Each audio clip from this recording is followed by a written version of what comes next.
me something Nope. good. There we go. We in business. Hey. Come on, Tell Shaka. me that you You love me. Yeah.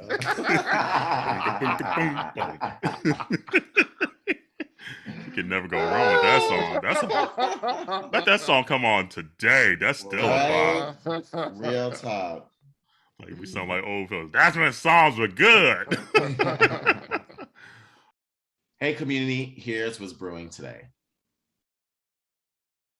Erin Jackson, Black Excellence. Drag Race versus Pangina. And Curiosity, Black Card Revoked. So get your cups ready for Minoritea Report.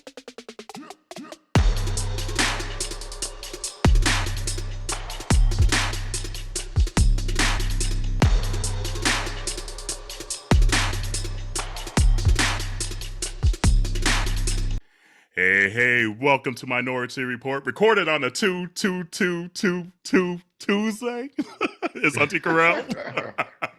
Hey, it's Auntie Dwan. And it's Auntie Jarrell. Going down on a Tuesday this week. Hey, I mean, and it's really going down. Look. Girl, if Auntie y'all saw the computer. the struggle.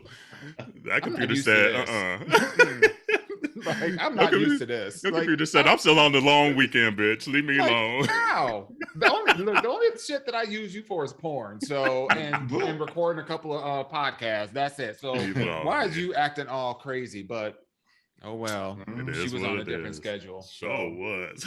Yeah. Community, y'all don't know what we got to go through to bring you all this good ass content every single week. Y'all just don't know. I know y'all appreciate it, but y'all don't know. The struggle be real sometimes, especially like tonight. Like I'm just sleepy. Like you ever just say that like a moment where you just like the sleep just like engulfs you. Like that's how I feel right now. Where like before we hopped on, I was just sitting there on the couch and I was just like, it was like the old man slumber. Like I was just sitting there like. Not the nod. Right, the chin on the chin on the chest. I was just tired. I was like, woo. I'm just resting my eyes. Girl, the TV was watching me. The TV and the dog. See. Oh man, but oh well. I know I'm gonna get some energy now because I'm with my two Judys here. So you know, and you know what's going on right now too. Donda 2 is supposed to be doing his live stream while we're on here. Darn, rats. Who? Yeah, right. The only cool thing I will say about this is Kanye has his own like kind of almost streaming device. Yeah. Which I think a lot of artists should do is have their own whatever so they get all the coins. Yes, it sucks for a consumer because you got to buy everyone's randomness. But that's how you should make some money. It's just like the record labels, you don't need the record label. Like, fuck the record label, you know, at the end of the day. Obviously, they had the machine with the coins for marketing budgets and blah, blah, blah. But if you have enough coin and you're big enough now, like a Beyonce, drop like it on something. We got to go out there and buy our own little iPod version. Guess what we're going to do? We're going to go buy that damn thing, even as inconvenient as it is. I mean, absolutely for Beyonce. I mean, I ain't doing that shit for Kanye. No. But I would happily do it. Absolutely. Like an Ivy Park iPod or something, for lack of better words.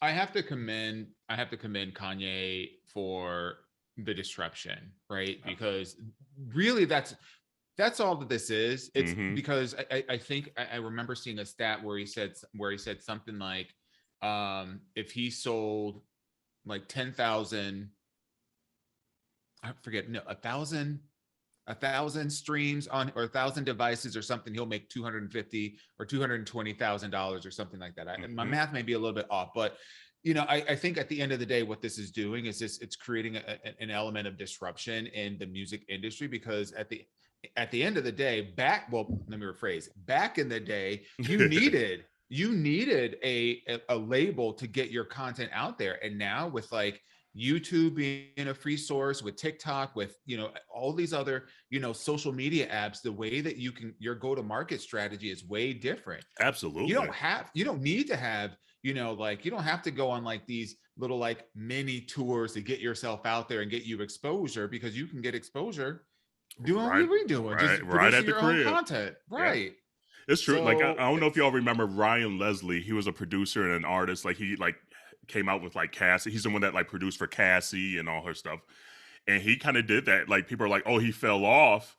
No, literally, he went to Europe. Like he's big in Europe, and he like what he does is like has his own telephone line and everything, where he'll like send out to his most like 10,000 most loyal fans.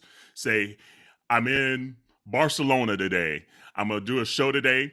You guys get the tickets for $20 or $40.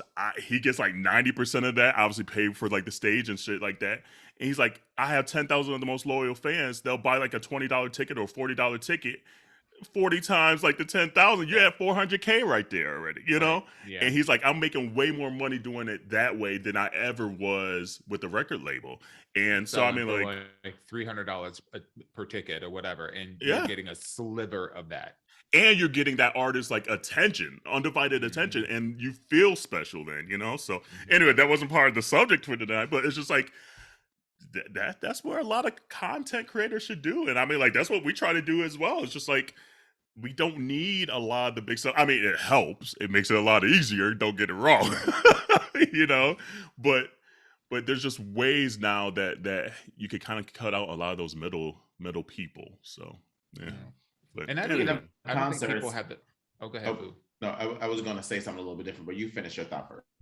Well, I don't think that people have the, like what you were talking about earlier, people don't necessarily have the capacity for, you know, like multiple devices for, you know, multiple artists and blah, blah, blah, blah, blah. But what I could envision happening is, you know, like a device that's owned by, let's say, a Kanye, that's owned by a Soulja Boy or whatever, that everybody jumps on because their percentage that they take home as an artist is much bigger. Be way more, you know, much bigger than, you know, going through the traditional routes. And it's going to not completely, but I think that it'll cause enough disruption in that whole game that, you know, I think 5 years from now, 10 years from now, we'll be like, wow, you know, that was really revolutionary. And here we go, Kanye on kind of like the cusp of, you know, doing it again.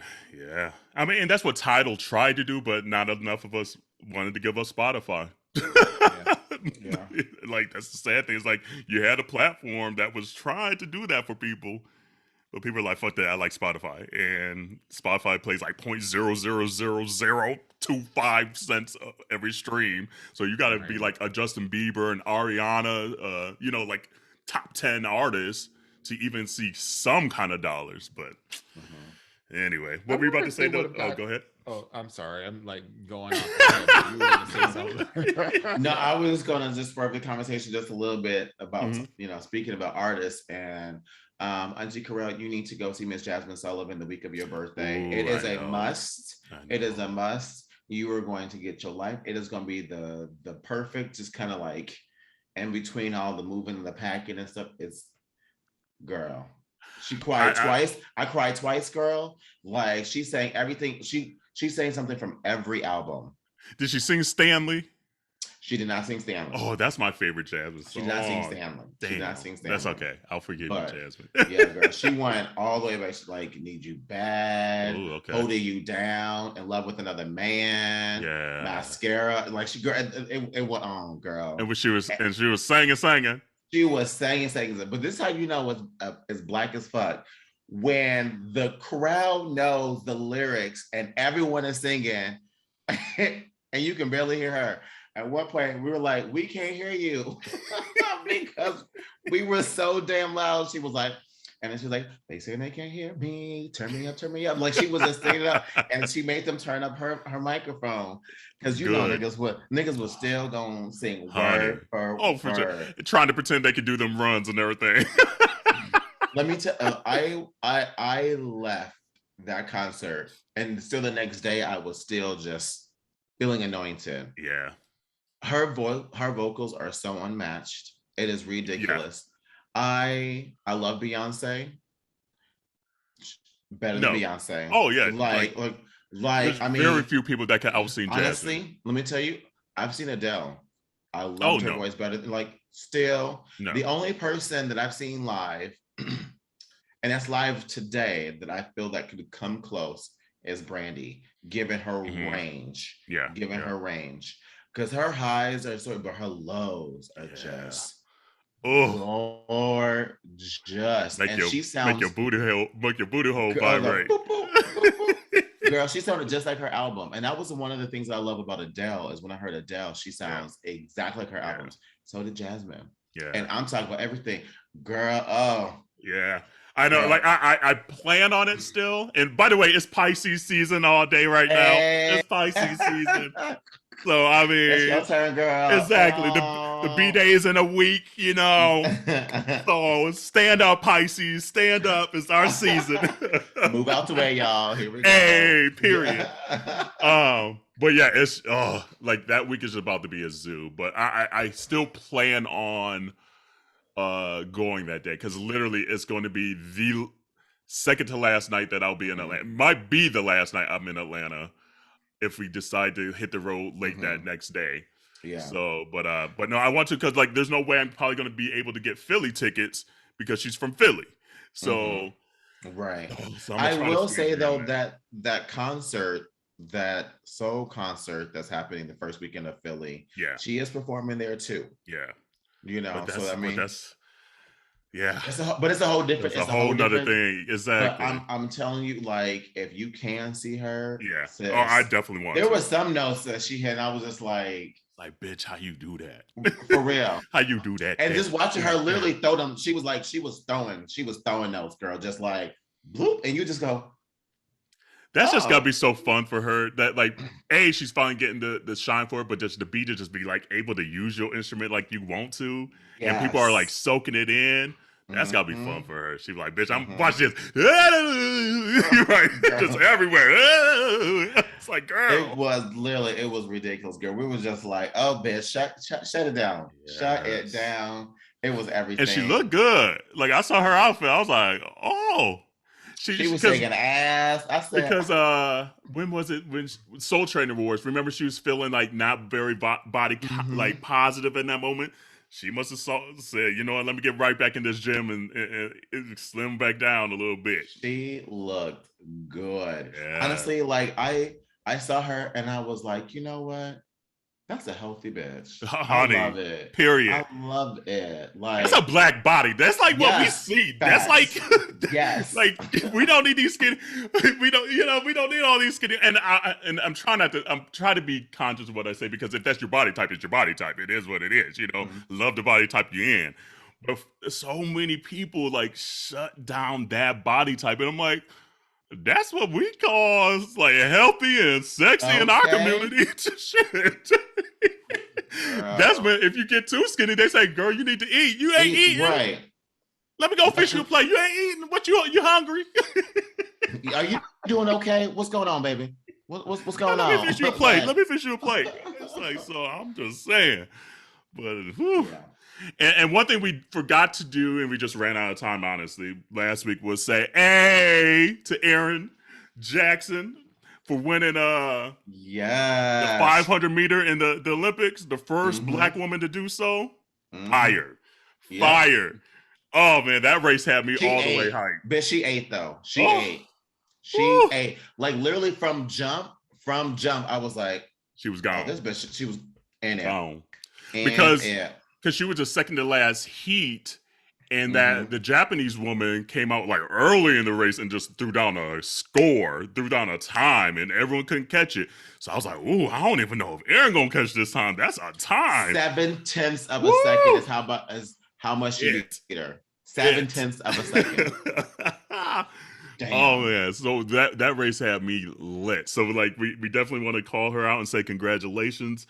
And it's just cool to see that she's aware that her winning could mean like in 20 years, some young girl saw her and now is interested in a sport that we might not have normally been in, you know? And so that's fine. And she's only been ice skating for like 6 years. Like that's insane. No, even shorter than that. Because I think it was 2016, so maybe a little less than 6 years is when she took her first steps on ice. Like she was a rollerblader, but like that, the balance and all that's completely different between like the roller rink Yeah, I thought it was shorter than that because I thought she started after the last Winter Olympics. No, it was like right before the last Olympics. It was like 2016. So I think even the last Olympics, they're like, 2018. okay. 2018 was the last Winter Olympics. Right. So she stepped on 2016 because even then they were like, how is she like already this good? And it's only been like a year and a half. Yeah. And so now it's just like, sheesh. So, and she's already said she wants to be in the next games. She said she's gonna take her a little breather and be right back at it. So that's fire. So Seymour Erin Jackson. Yes, man. I know that's right. Whew. Yeah. Girl, she was everything. She was. Yeah, no, I'm so happy for her. But you know, I also do have to say, and it's Black History Month, and I don't want to overshadow, but it makes me appreciate that much more appreciative of the teammate who gave up her position for her. Yeah, you know, doing the Olympic trials because she had that hiccup. Yeah, and she knew, and her teammate knew, real like she the best in the world. Like she deserves to be here. Yeah, she deserves this spot. And then for her to win too, was like she knew what was up. She knew what was up before everybody else knew what was up. Like, and she was cheering her on, so she's like, yeah! She was just as hype. And here's what just doing good does for you. The U.S. ended up getting a third spot, and it went right back to her. Back to her. Yeah. She got the race anyway. Mm-hmm. That, like, sometimes you just do the right thing, and you don't know when it's going to show up, and it showed up immediately right back for her. Sure did. That energy. So, yeah. It worked out the way it was supposed to. So, man, I agree. Woo! Woo! Yes, ma'am. But there's just a lot of stuff in the news right now, so we're just gonna have a little news segment. We see that I say Dewan's homegirl, Wendy, Miss Wendy. And it's funny. I'm not gonna say who sent me a text today to talk about this on the episode, because I guess of course. I didn't even look. I just guessed. I didn't even know. I just knew who. Because it's been 2 years, literally almost to the day, where like I had forgot about it, that we had gotten like some heated argument about Wendy Williams on this show, and Landon heard it and was like upset, and so we had recorded and put it on our stories or something. So Landon sent it to me. He's like, isn't that crazy that literally all this Wendy stuff is going out? And it was like 2 years to the day when we were talking about this again about Wendy. But if you haven't heard by now, Wendy's show, it sounds like it's going to, at least for now, be canceled, and maybe they give her a show again later down the line. But Sherri Shepherd now has her own show filling this time slot. So, you know, at least they filled it with another Black woman, which I'm happy about. Sherri's dope to me. Like, Sherri's cool. Oh, yeah. So, but, I mean, I don't. She said, "Ain't no Wendy." she's like, "How do you feel about that, Dewan?" I mean, I think it's the right move. I get it. Like, I'm not upset about it by any stretch of the measure. I mean, you know, at the end of the day, there's no guarantee as to when, and nobody knows what's going on. Well, not nobody, but like most of us don't know exactly what's going on behind the scenes. You know, so I mean, it's a business decision at the end of the day, and you can't be having a show that's been on for like the last almost year, you know, that's under somebody else's name, that's, you know, being hosted by everybody but that one person. Yeah. And so, you know, I get it. I do hope that what ends up happening though is that she ends up getting like a nighttime talk show, or kind of like a deal with like HBO where she can like do whatever, you know, kind of like how Chelsea Handler did. You know, I would love to see something like that, because I don't know, like daytime is fun, but like, I mean, we do one episode a week every day, every week, and that's exhausting. That's 52 episodes a year that we're doing on our podcast. She's doing a show basically, you know, every day and twice on Thursday, so she can have like basically a 3-day weekend. But that's a lot. That's a commitment, and you know, especially if you're not well. Like if you're not, at least that the rumors say. I'm not sure all her business.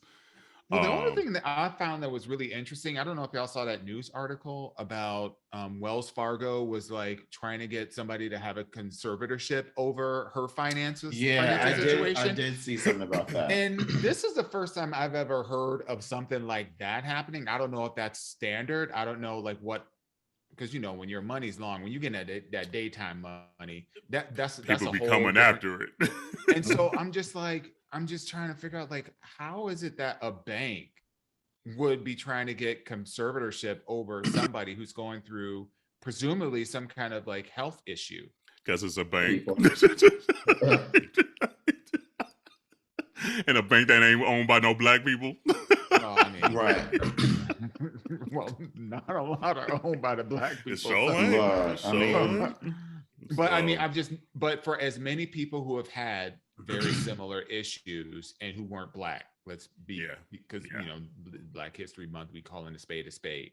I've never heard of this situation. Have y'all ever heard of this situation No. happening? Which I've either never tells heard of me this. she's either not as well as she wants us to think, and somebody's spilling the tea in the background, and so you need to check your circles, or they're just speculating on the rumors and then trying to butt their head in just in case they're able to get a dime as well, somehow, some way. And it might But be if- an and situation, quite frankly. But the But if she baked not working, vegan. what difference does Yeah. it make? You know what I mean? Are they over payroll? I don't know.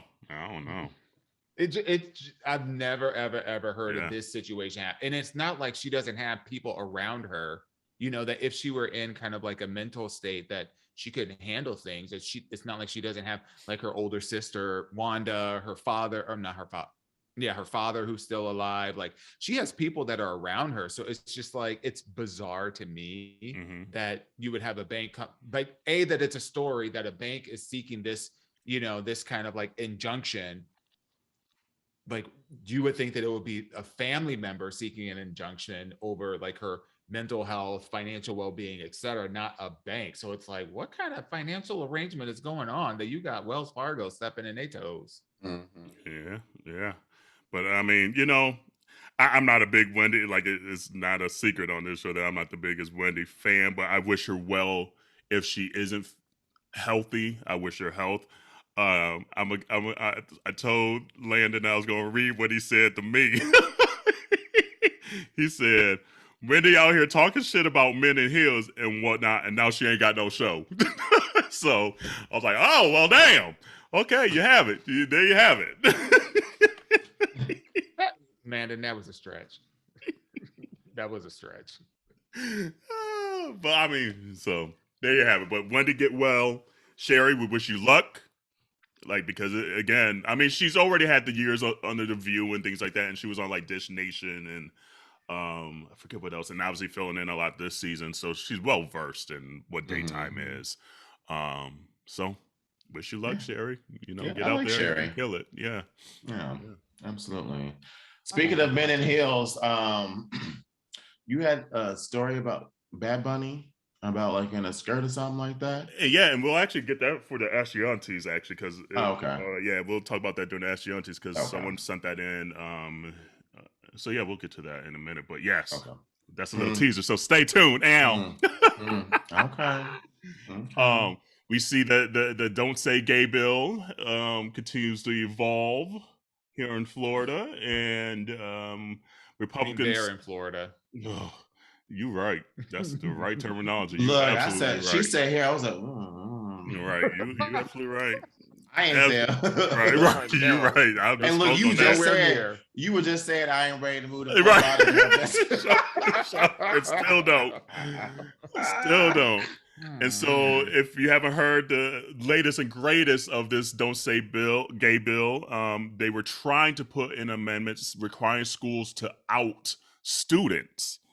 And so they were trying to vote on that today, and it got out to the media. Thank God for the media for this one. It got so up, like everyone up in the uproar. So it says the original Florida House sponsor, what's been dubbed the Don't Say Gay bill, on Tuesday suddenly withdrew the amendment to require school principals to disclose a child's sexual orientation to parents within 6 weeks if they find out a student has come out other than straight. And so then it says the amendment by Republican State Representative Joe Harding was to be debated and voted on the House floor Tuesday afternoon, but less than an hour before the House was set to convene, he withdrew the amendment. And so here's what gets me his justification of withdrawing it. He said, in a statement, the state representative explained that the exaggeration and misrepresentation in reporting about the amendment was a distraction. All the amendment did was create procedures around how when and how long information was withheld from parents so that there was a clear process and kids knew what to expect. So he's like doubling down on, no, we were still going to out students. Yeah, that's That fucked is up. so crazy to me. Mm-hmm. And that's your official statement? Mm-hmm. Girl. Look, that's Florida. That's the same state where they have people that they arrest at the airport that be trying to smuggle alligators in their pants. So and then he says, nothing in the amendment was about outing a student. Rather than battle misinformation related to the amendment, I decided to focus on the primary bill that empowers parents to be engaged in their children's life. Okay, so now we're controlling what parents need to be doing. That's what we're doing, right? That's so so parents don't know how to parent their own kids. Is that what we're saying? Okay, Republicans. It is so mind-boggling. Not parents out here letting their kids be gay. And can we talk about the news article that just dropped in terms of the Gallup survey? Can we talk about that? Yeah, I mean, it's directly related. So, like, I think, let's see here, 1 in 5 Gen X students. Let's see, I think it was. Let's see here, 1 in 5 Gen X. Let's see here. Because I forgot to pull that up. It says new survey reports. Of more than 12,000 participants that completed the survey conducted by the survey giant Gallup. Love it. Yep, it says revealed that LGBTQ identification in the U.S. has reached a new high. 7.1% of U.S. adults identify as something other than heterosexual, a percentage that has doubled since 2012, largely in part due to youngest generation being queer as fuck. Queer as AF. I love that. But yep, it was 12,000 U.S. adults who were asked whether they self-identify as straight or hetero, lesbian, gay, bisexual, or trans. Nearly 21% of Gen Z, 21%, almost a quarter, y'all. That's wild. Those who were born between the years of 1997 and 2003 identify as LGBTQ per the study, which is double the percentage of millennials who do. Double from millennials to Gen Z even. The rate of baby boomers is 2.6. Gen X is 4.2. So that's fly. But all it just shows you is, I guarantee you baby boomers were damn near a quarter as well. We just didn't foster that environment for them to feel comfortable to truly be themselves. And so that's why they're in the state representation down in Florida making these stupid ass bills, because they're still not cool with themselves. And the collateral damage of that generation still trying to put some collateral damage on us. And why they worried about kids that they ain't even got? You old as hell. Your kids in their 40s. Come on now. Because they know they on their way out the door. You know they know they on their way out the door. Why you gotta be worried?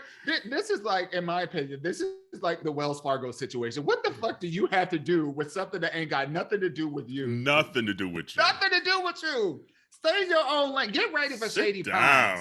Right. Find some business. Go find some business. It's so true, but ain't you got a lanai somewhere to be sitting on? He down there in Miami land wanting to him a little caftan flow moment too. Stop playing with me. Look. So stand up, Gen Z. There are tons of places around the world where you can have a caftan, but I ain't flocking to Florida. Let's put it that way. Stand up, Gen Z. Thank you. Because you're having the drive to let it be known that this is who I am, and either y'all gonna take it or not. Well, we ain't pushing your ass at Shady Pines no more. Your ass gonna wheel yourself around Shady Pines and watch. And that's a nice thing about so much more, so many more people from Gen Z being able to start being with a vote coming this next election. Yes. It excites me because we've seen some young people out here doing some things and speaking up, and even within coaching, I see just so much more acceptance and just no bullshit for not being politically correct. There's no, that's not it. We ain't saying that, we ain't speaking it, we ain't doing it, we're not featuring it. It's a wrap. So the thought of just knowing that these young people are right around the corner to start adding to these voting totals. It just and please get out there and vote. but it also puts a lot of pressure on the Democrats because they ain't doing enough shit as well. So, we can't just be like, oh, well, we got a whole bunch of young folks coming up, so I guess they're going to be voting. They'll have a liberal agenda because they essentially want equality for everybody. But at the end of the day, I mean, It's the true. Democratic Party got a lot of work to do. Oh yeah, and these young people are going to hold them do. accountable. The young, Yep. and that's the thing that I love about it. Like the young people just like fuck it. Like they'll jump to the Green Party. Well, they would jump to the Green Party and would be like, well, fuck it. I guess ain't nobody. They gonna win. Like they will stand in their morals, and that's what I love about it. They're like, nope. Yeah. I hope I would hold the Democrats accountable, that we still hold them Republicans accountable, because we be fighting like within the Democrat Party, and these Republicans be like, come on, we're going to still be racist as fuck. Come on, everybody. Right. Rallying them troops and letting us like disagree amongst how liberal we want to be.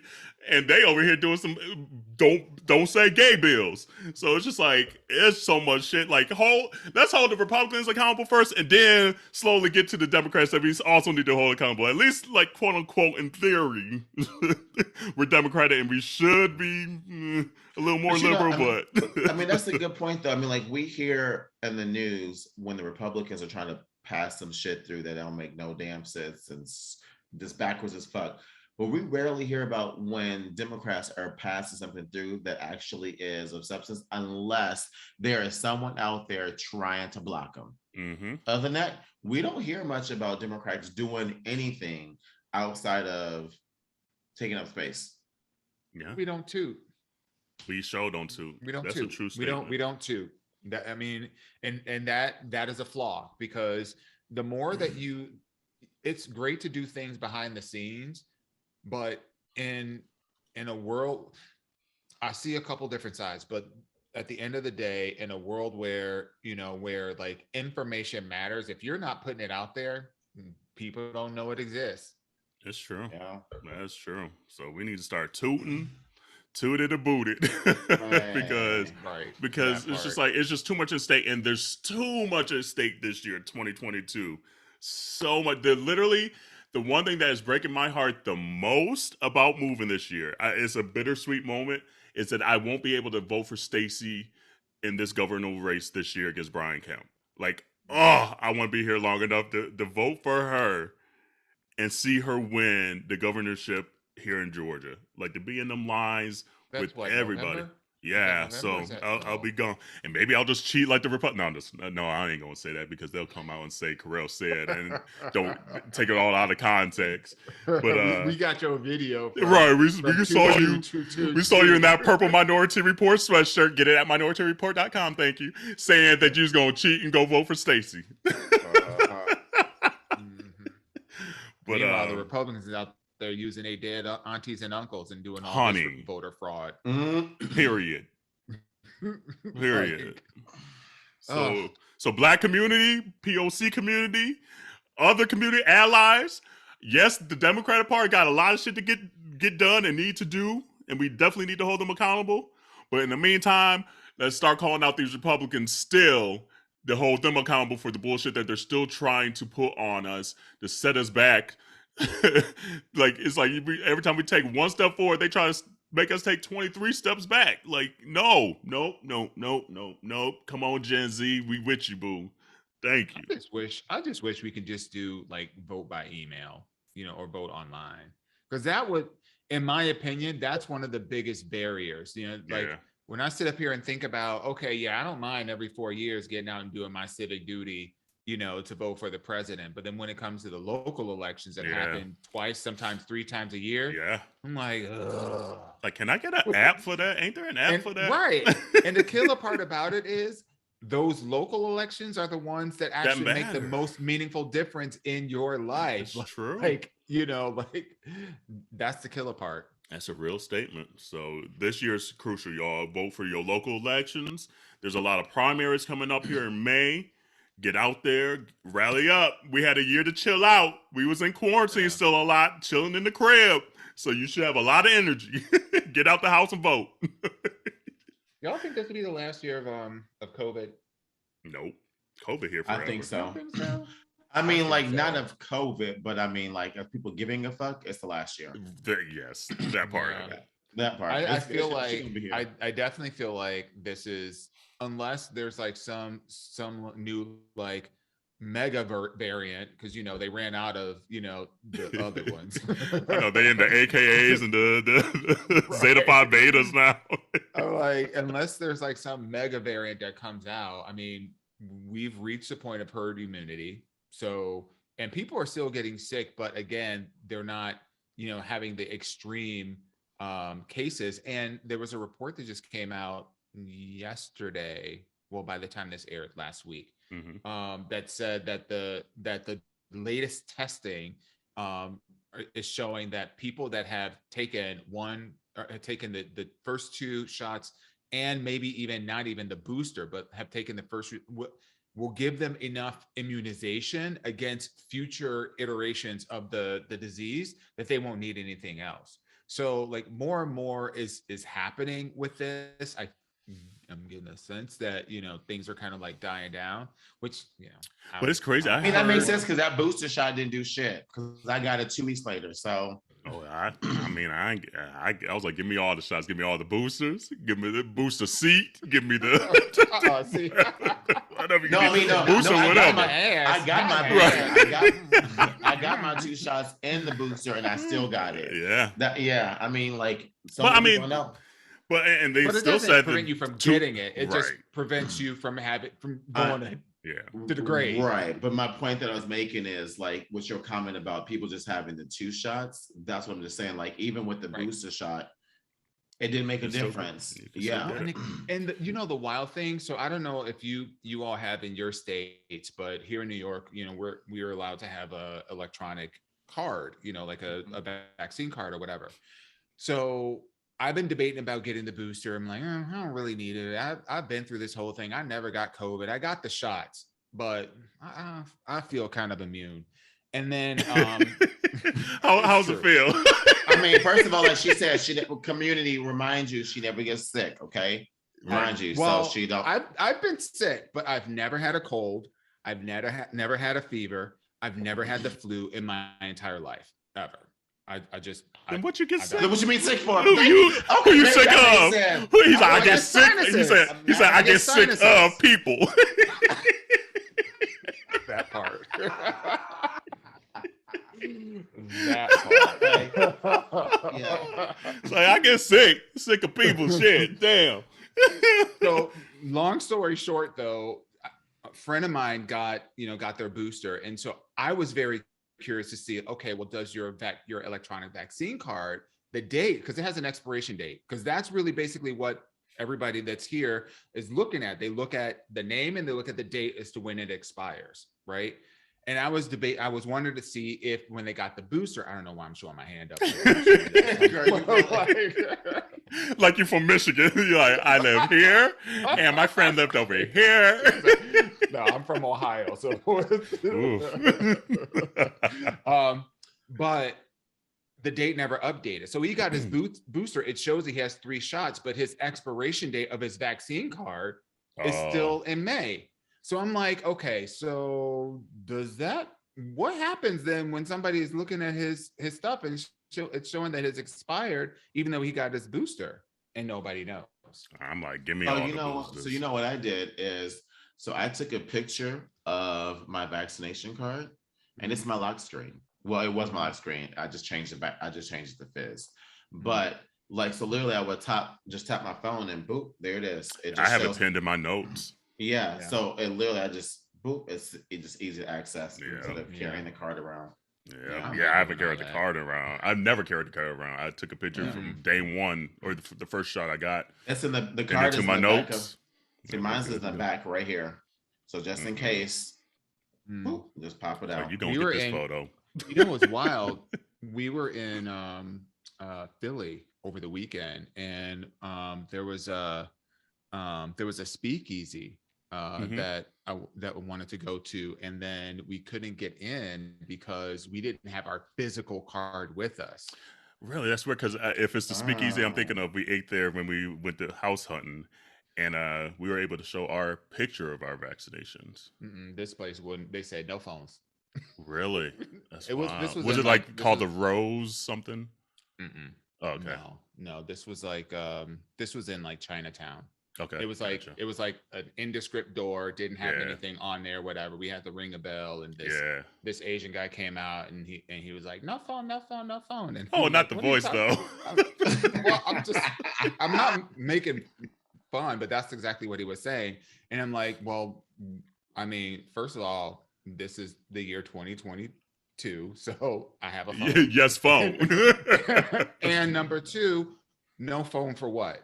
And then he was like, you have to have the actual card. I was like, oh, okay, well, that's interesting. Bye. Yeah, that is. He was like, bye. I would go spend my coins elsewhere. Well, it's crazy. I still heard on NPR that 2,000 people are still dying a day here in the U.S. Like that's still a chunk of like a chunk of change. Like 2,000 people a day. So there's still people out there listening to this. Like, and obviously we're trying not to make too light of it because we know there's family, people dying. But I'm sure there's still people listening. Like, no, like I had a neighbor that just died. I had a friend that, and that's the wild thing that, like, yes, I think we're maybe at least over the peak. Lord, help us, please be over the peak of it. But there's either people still not getting vaccinated that are dying from it, that just have immune compromised bodies and things like that are still dying from this disease 2 years in.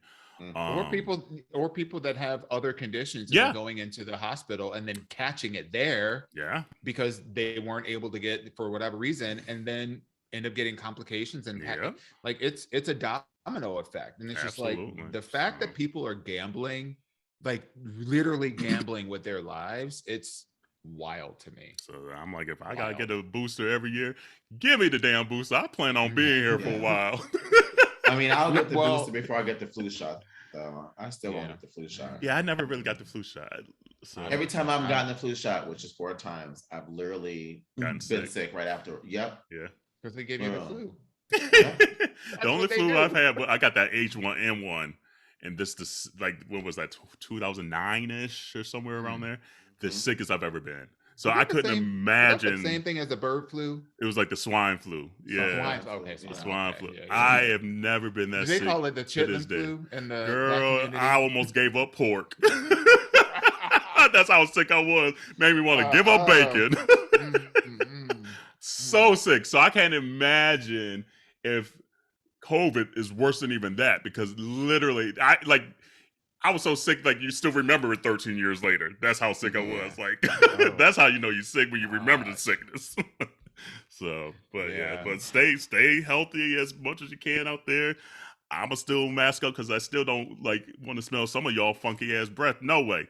With the heat today. I'm just saying. All right, maybe that's a good time. Right. Vodka got a spite. I'm just saying. Double shot. She's feeling ready now. That's what she is. I'm just saying. Maybe that's a good moment to take a little tea break. We interrupt this episode for very important information. That's right. You've been asking for it for a long time, and we have heard you. Yep, it's been a long time coming, but it's finally here. Yo, Aunteas got merch. Hey, that's right. You know what? We got tees, we got long tees, we got sweatshirts, we got fanny packs, there's just a whole gamut of stuff out there. So go and check that out. We are so appreciative of your love and support, and we are so excited to launch it. Girl, where can we find this at? Ma'am, they can head right over to minorityReport.com to check out the selection. That's right. That's MINORITEA report.com. Woo! I'm about to go get me some myself. I would just say they are shadier on UK versus the world than they are on US Drag Race, though. Oh yeah, absolutely. Well, because there's like, they know of each other. Versus, like the regular. I will say that the last episode from not UK, but the regular season 14 was the best episode I've ever seen in the entire 14 years of Drag Race. Oh, see, damn, I want to talk about it. Damn. The best? Really? The best. And it's not just me. It is the highest ever episode in the entire history of Isn't RuPaul's that crazy Drag that they're Race. still getting their ratings are still going up like this? That's Did you see the episode? Did you? Yeah. You didn't watch? Yeah. Did you saw the episode? Yeah. The one where she tripped and fell and had the mustache. Came up. Best reveal we've seen in a long ass time. Yeah. If not, I mean, best one since we saw the first original wig reveal. Yeah. I would say that one, and then it was Sasha Velour over Shea Coulee as well with the roses. Yeah, that was cool. I didn't like when that. she pulled up the wig. Yeah, because you're like that because Shea was winning. That was Shea's season. Yeah. And then she did that, and she lost it because of some rose petals. Yeah, I'm like, damn. But that was amazing, and just frankly, the challenge. Yeah, like the challenge. I was gagged that nobody went home. Yeah, I was upset. Damn, we should have talked about Drag Race. Damn. I mean, like honestly, like I was happy that no one went home because I watched it afterwards. I watched it on Saturday. And so Fizz saw it on Friday night. And he was like, "Ooh, girl, just wait to the end." And I was like, "Oh my God." So the whole time I'm sitting here like, who's gonna go home? I was like, "Oh my God, everyone's doing so good." They did. I was sitting here, I was like, what the fuck? It was the Reba lip for me. When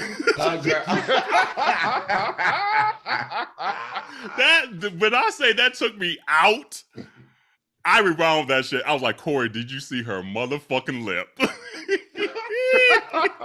Was that Bosco, right? Was that Bosco? It was Bosco. That was Bosco. And that's what I'm telling you, like, Bosco was like he's a contender. Not I don't think Bosco he's gonna win it, but he's a contender. You're so right. And it'll be interesting. Again, I think the biggest thing is gonna be when we finally get to the Snatch game. That'll tell you out of who's left with them dull ass personalities, who's gonna be the actual front runner. And here's why: the only reason and I guess we'll use this as bonus footage, I guess now or something somehow. Still recording, and I guess I'm not recording this. I got the Zoom, but I'm glad because Angeria might have went home this episode. It was her worst episode. It was. And that's the only reason why I'm like, okay, I'm glad they didn't send anyone home. But I hate when they don't send anyone home because I'm like. But we knew it was coming though, because this is Cornbread went home. Exactly. But Cornbread went home beforehand, and they have a contract as far as how many episodes it needs to be. But they already saved two bitches. I was like, you saved two bitches. Now it's our third episode of Saving Home. I think that was just more of the gimmick. I think that was more of the gimmick of the season, and then Cornbread ended up being one of those things like, ooh, shit, now we're episode short. So for sure, let's use it when everyone's doing good. I felt like the storyline that they had been building this entire time with what's her face, the one that was in the top that Diabetti? Diabetti. That storyline they had been but if you think about it from a production standpoint and what stories you're trying to tell, I feel like in this instance, it was justified that they didn't send anybody home because quite frankly, everybody that was up on that stage, except for the three people that they sent to the back, like, cause they were the worst. Yeah. I was like, wow, the people that they sent to the back got to be feeling like shit because everybody else showed up and crushed it. Willow's outfit with the two hands and the ponytails, fire. Yeah. Fire. That was a little, not the meme of her holding Jimbo's and lemon. and lemon, right? And lemon. I was like, that is fucking hilarious. But no, so I feel like if they're not gonna send people home, like I feel like it's better to do.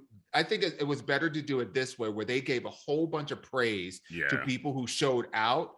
And they didn't send someone home versus they have two people do the lip sync that were the worst, and then they chose not to send anybody home. Like I feel like that was Lady Camden killed it this episode though. She killed the runway, the lip sync, her because she had the curly wig, whatever too. And I might have to say she turned me on a little bit. Me too, especially with like the androgyny looks. Yes, I was like, okay, Lady Camden. This is not what I usually go for in a man. But me either. I can't look past the chin. I zoom up and I see the chin and I just there was something about the confidence that she had, like, because it was like when she fell and she kind of like laid there, I was like, oh shit, did she hurt herself? Same And here. then when she got that and it was a gag, and I was like, she flipped that hair. She flipped that hair. She said, I was like, bitch. And then she had a mustache reveal. Right. I mean, I was like, goosebumps. She had a mustache reveal for the mustace reveal. I was like, go ahead. That was hella dope. Oh, you can get all this dick. Come on, man. All of it. All of it. That's going to be a top 5 moment that we're going to remember for be like, remember in season 14 when Lady Camden fell and revealed. That the whole episode was just fire. It was like about time. Yeah.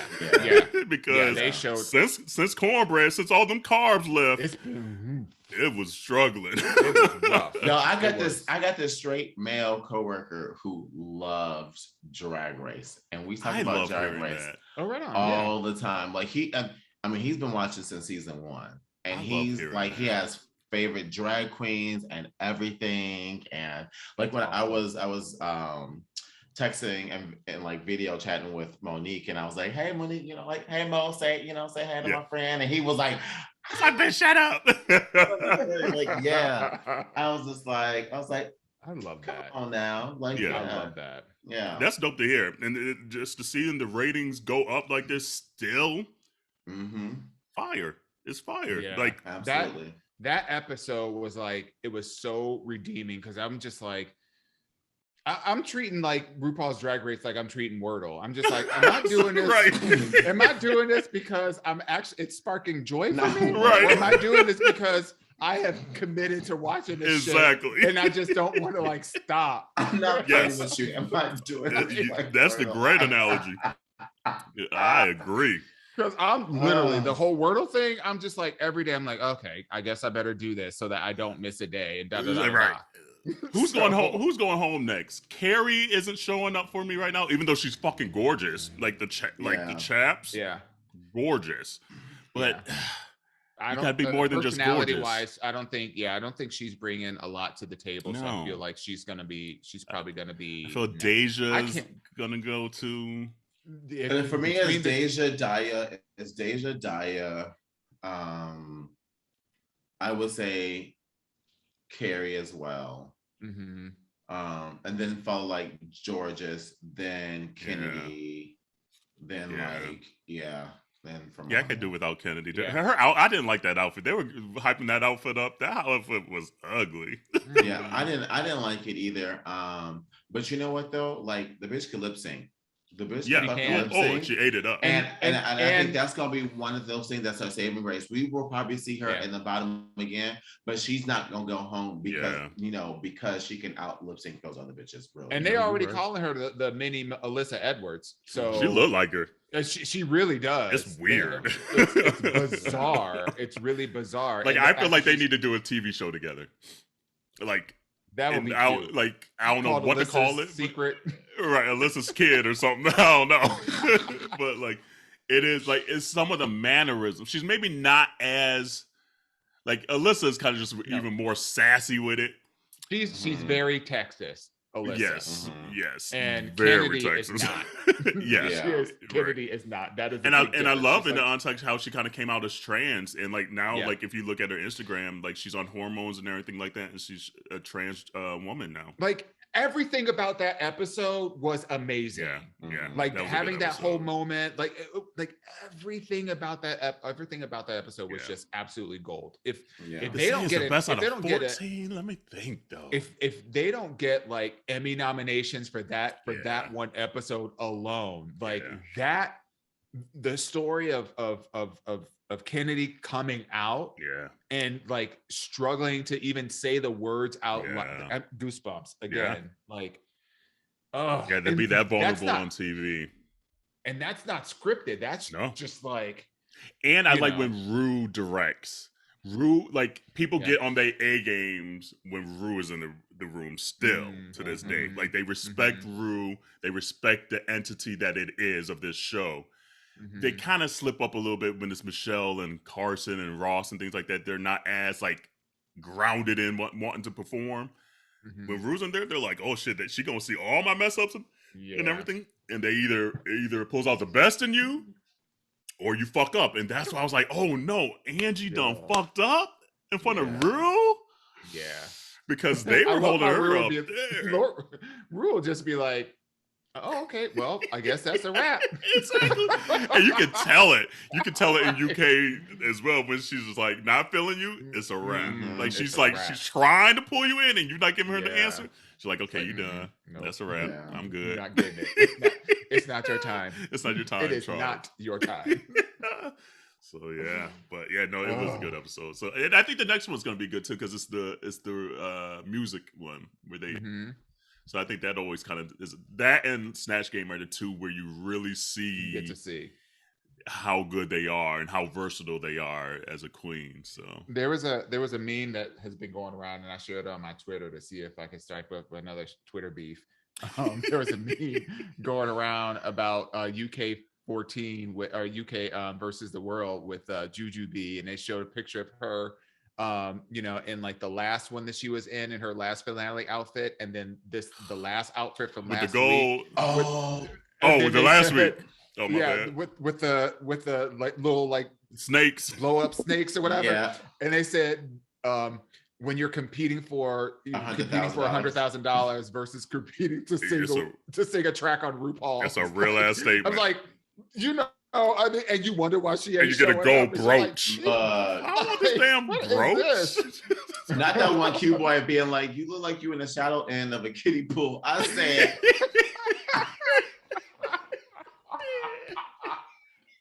you ain't shit.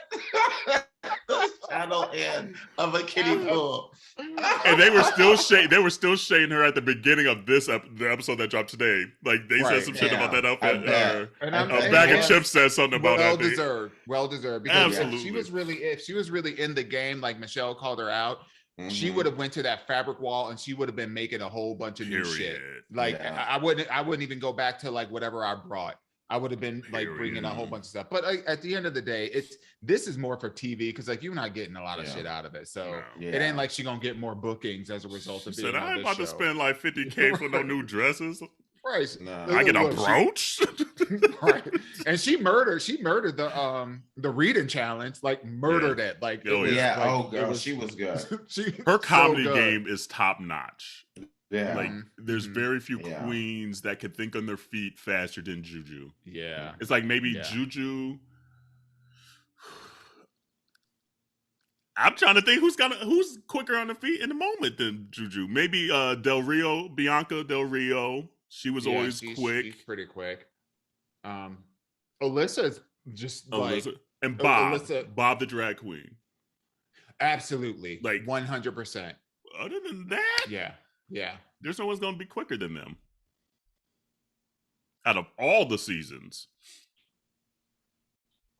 Yeah, I don't know them like that, so I can't talk to that. It's very few. I'm literally going through the catalog, and like I think you're absolutely right. I think a lot of people bring a lot of things to the table, but in terms of quick-wittedness, who don't need any preparation and can just show up no matter what the challenge is and do the damn thing. Yeah. Very few. And that's why they wanted Juju on UK. Like they knew, at least for this inaugural season, we're gonna at least need one queen we know we can bank on to give us some one-liners, some quick moments, because there's no one quick with her. Bob might be a little more quick. It just depends on the moment. His humor is just different than Juju's. It's different. I feel like a lot of them are on the same kind of level. Like I feel like Bianca needs something to rip off of. Right. You know what I mean? Whereas I feel like Bob and Juju, thank you. For some reason, Shangela was popping up like, no, not Shangela. but Bob and Juju, they're the ones that they don't need anything. They can just create. They're just naturally really good at stealing the shine. Exactly. So even though Juju is very quick-witted, we'll see if her quick-wittedness will keep her in UK versus the world or whatever that name of that show is, that long-ass title. We haven't talked about it a lot this season yet, so like we were waiting for everyone to catch up. So we're By all everyone caught they up. mean me. By everyone they mean me. Let's be transparent. Exactly. Because they've been asking me every week, have you watched it yet? Had you watched it yet? And Auntie DeWine finally she shared me her credentials. Yeah. I was like, And don't okay. say finally, bitch. Because it was in the chat. Because I shared it twice. It was in the I chat. got the receipts. Because that's the only way I watched it. So there was no way I could watch it without the credentials. And I know you watched it because when I went in to watch last week's episode or this week's episode, I saw that it was already watched. I was like, oh yeah, that's right. That's Terrell. Yep. So and it's funny because when I went to go watch it, I saw that it was at a certain point. I was like, I think DeWine watching it right now. I just moved it back. Like, I hope it don't restart her. No, right. But it's funny. This is the fourth time that Jujubee's been on a season. Yeah, and rightfully so. Juju's just good. Yeah, but she's good TV. She's good TV, she's but good her TV. Gowns are not good TV, especially this season. I didn't understand. I didn't understand. I did not understand. DeWan's tour to beef. I sure did not until I started watching this because I don't know Juju before any of this. It is really a fucking pedestrian drag, bitch. Yes. Like the fact that she had the inflatable snakes on this outfit, I said. And then even the gold outfit in this last one, I'm like, girl, did you pick that up at like Party City? No, like, look, every outfit, It really is. And them like stands were trying to argue me the F down on this, and I'm just like, I know what it is. Like, I get what it is. Like, every once in a while, she'll come out with like a very drag race kind of look, something that's very show ready or whatever. But that's every once in a while. But 9 times out of 10, girls, it's very basic ass drag. She walking down the street. I felt like Michelle Visage when I was like, I didn't understand it. And then once she did this, I was like, oh, right. I literally I was like, bitch, what in the uncombed? I don't know. But she didn't even do like a makeup that was like cat-like. She didn't even do a cat eye. She had like a one little downward moment where I was like, it just looked like it was a mistake. But she ran out of time. Period. That part. Like, I just.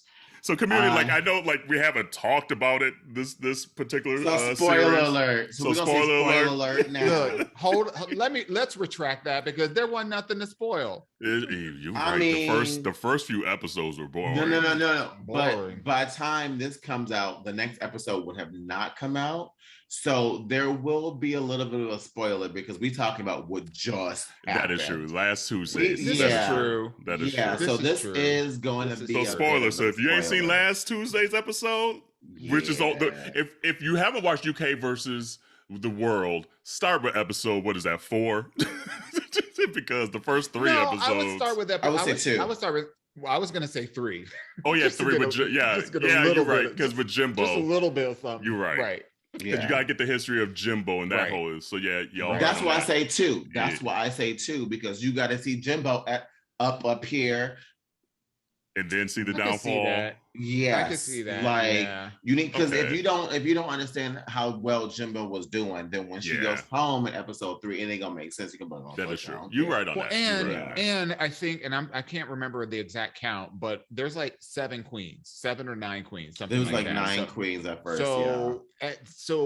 And with these like all stars, these are people that know the game, right? So they know how this is supposed to be played. So it's not like you get the traditional season where you have somebody who has like starts from the bottom and they claw their way up. Like every week, somebody the person is on the top, the next week they're on the bottom. The person is on the bottom, the next week they're on top. So, and that's just how it is because there's so few of them, you know, and not every. Which I kind of like. I kind of like having fewer and not like 9,000 queens like on the regular series.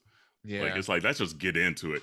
But it has the first episode wasn't that entertaining at all. Second one, I guess, to see Jimbo, the rise of Jimbo, and then the third one, the fall of Jimbo, because he kind of got a little conceited.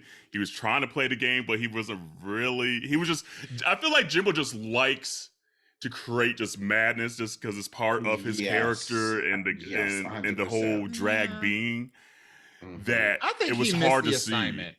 I think he missed. Maybe he that really too. missed the assignment Yeah. because like throughout the competition, they had been saying like, "Hey, I'm curious how how we're going to play the game or whatever," and nobody at any point was talking about alliances. And then as soon as he became in the top, he's like, "So." He tried to form an alliance with everybody, right?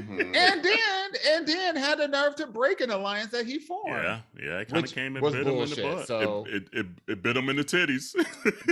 Exactly. But him and Pangina were the two, and Mo. I like Mo's elevation this season as well. Were the three that really, at least from jump, to me, came ready to play. Juju didn't come ready to play. Let me think. Blue is all right. Bagga is just Bagga. She's just Bagga. Lemon didn't come like ready her. to play. Oh, you don't like Bagga? I don't like Bagga. I think Bagga has like a. She's got right. It's me, Bagga. Like, come on. It's too goofy for me.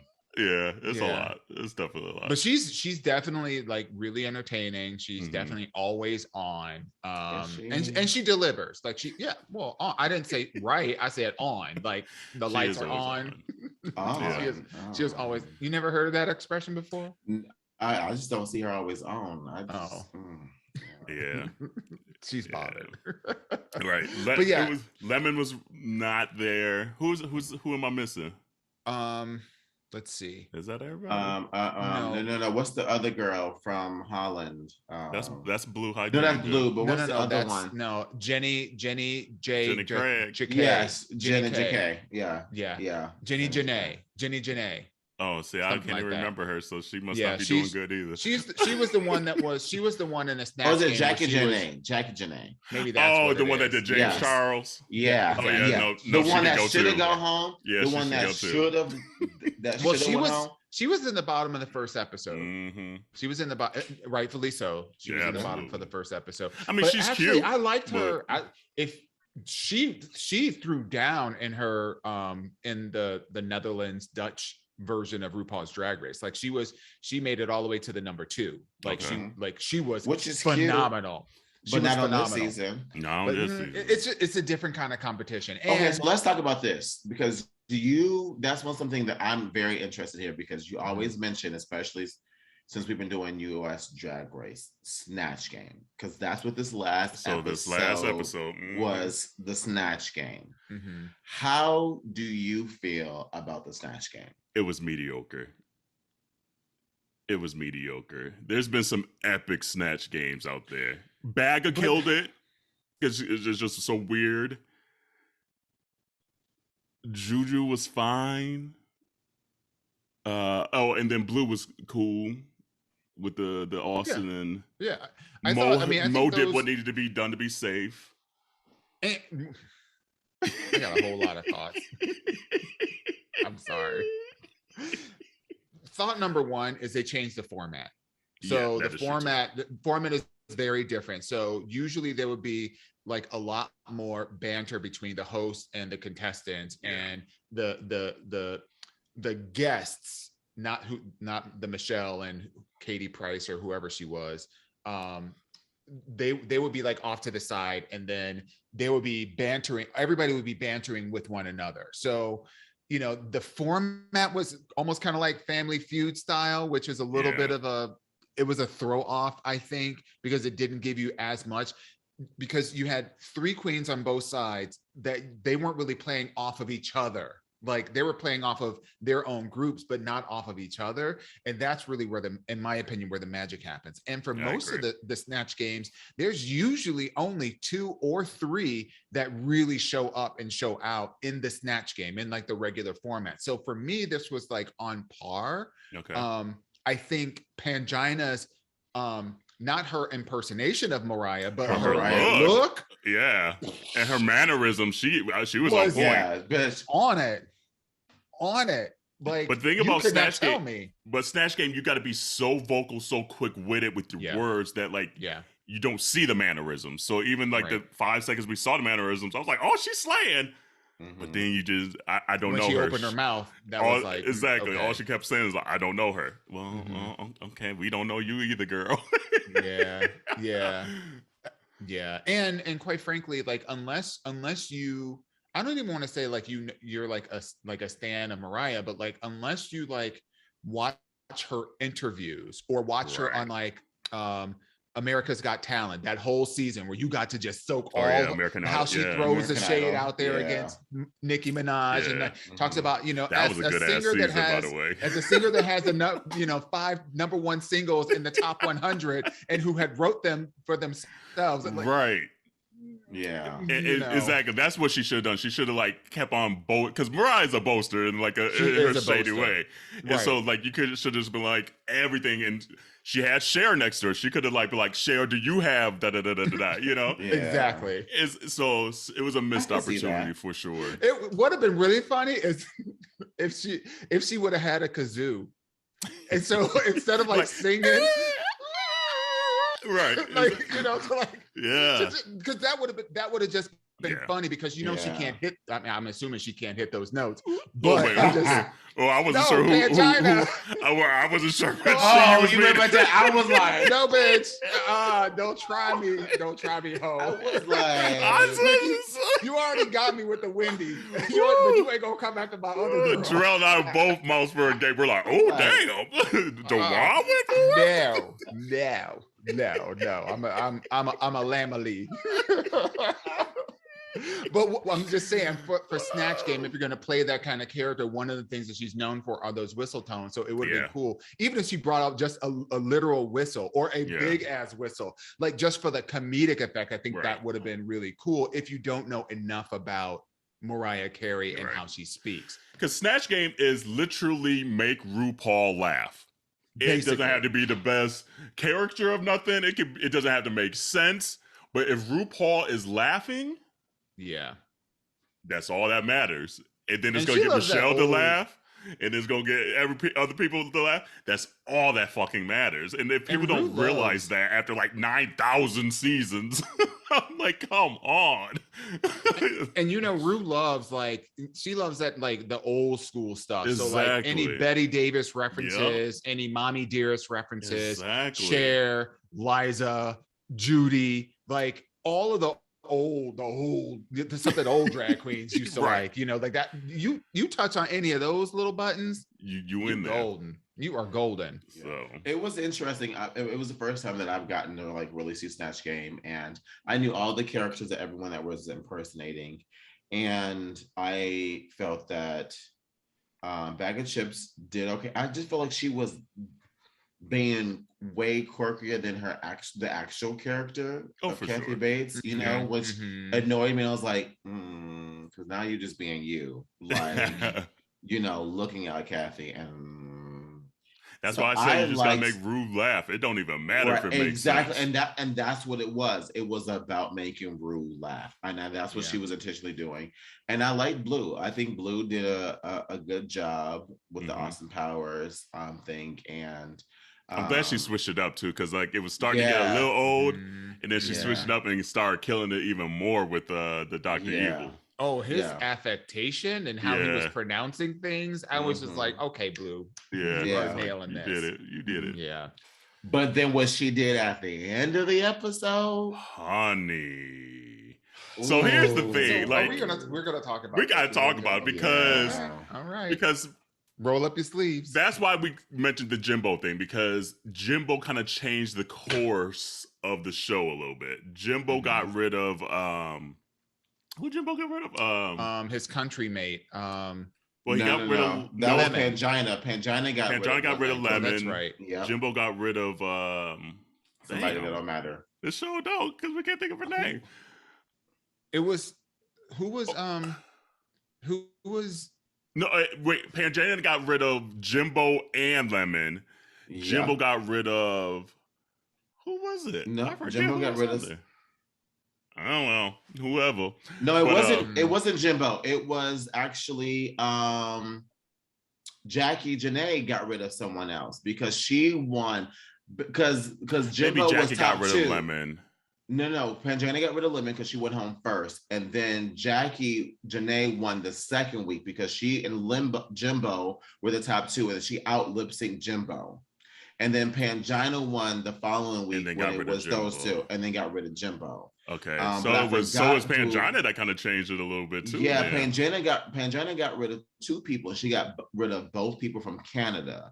And I forgot who Janae got rid of because she was in the bottom, and then the very next week she was the top, and she was the top with Jimbo.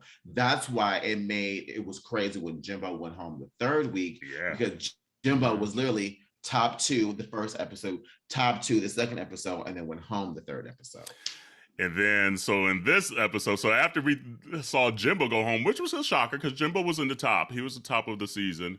Yeah. Then, damn, Blue Hydrangea came along and said, "I'm a Naomi Smalls this season," and said, "Bye, Pangina." Well, Pangina Naomi Small that situation because it was Jimbo and Jujubee. Jujubee, in my opinion, should have went home absolutely. Jujubee's only there because of her name at this point. Yeah, literally. That's it. Yeah. There's not of her drag this season, nothing. She gives good TV. Let's put it that way. So that's it. That. But yeah, so she should have went home last week. She should have went home 2 weeks ago. She should have went home the whole season. Well, the first episode, second episode, and the third episode. Some people come to play and some people come to sit down. And she's sitting down this episode. Right. But like, where that sofa at? But I don't think, I haven't had a big mouth agape moment like that since Naomi. And this to me is even bigger than Naomi sending Manila home.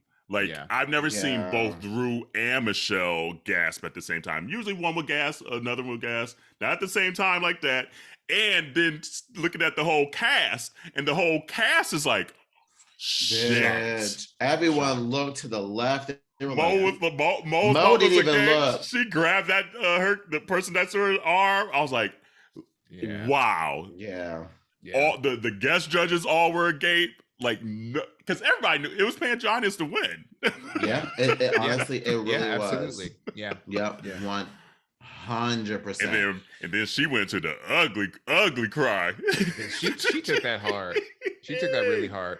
And I don't know, I get it. Some people are very motivated by competitions. It gets them all jazz and juicy and whatnot. And I'm just sitting here thinking okay, she's the host of RuPaul Drag Race Thailand for what, 2 seasons or 3 seasons? Cheryl Hole. Cheryl Hole. That's right. Yeah, Cheryl Hole. She had to go too. She wasn't there to play. So she hasn't competed on the show. She's judged the show. So she has in my opinion, a little bit of a higher standard because, you're the one that's telling what the other queens are doing wrong. So you should be coming correct. Yeah. But I don't know. At this stage in the game, I'm glad that something like this happened because otherwise the whole season has been it was stale. It was really stale. And you know what? I'm glad. I feel a little bit bad for Blue Hydrangea in the sense that, she going next. Probably. But I feel glad for her because now everybody knows her name. Everybody knows her name, and whether you love her or hate her, whether you thought it was the right decision or the wrong decision, at the end of the day, it is a competition. It's a competition. And get rid of the goal bitches. The goal is for you as an individual to get to the top, not you to bring everybody else up there with you. So I just hate the idea of just being it doesn't matter who wins now. Yes, it's a win, but you have, unfortunately, an invisible asterisk that everyone else who knows can see that you didn't win because you're the best. You won because you got rid of the best. You got rid of the best. And it's forever going to be connected because everyone, Naomi and Manila are forever connected. Yeah. But you know what, though? There's another side of that, though. There's another side to that coin because if you think about, let's put it in tennis terms, there have been times where, Serena got, beat in the first round, or and they talk about them all the time. And she fell or whatever, or something happened where she's not able to compete and then someone else who probably would not have, got to the finale and won, if, things had worked out differently. Mm-hmm.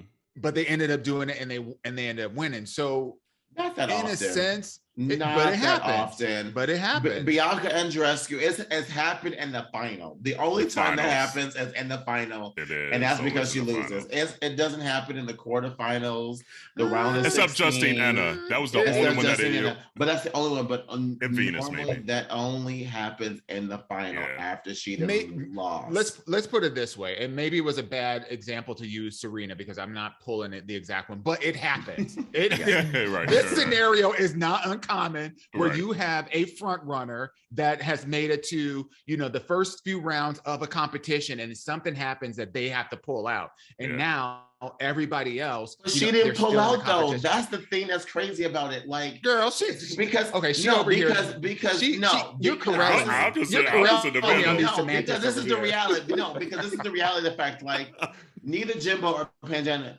pulled out. They were selected out. That means that was left on someone else's call for them to no longer be there. Because if it was on paper based off of how everyone performed, which is really how sports and competitions truly work, they will still be there.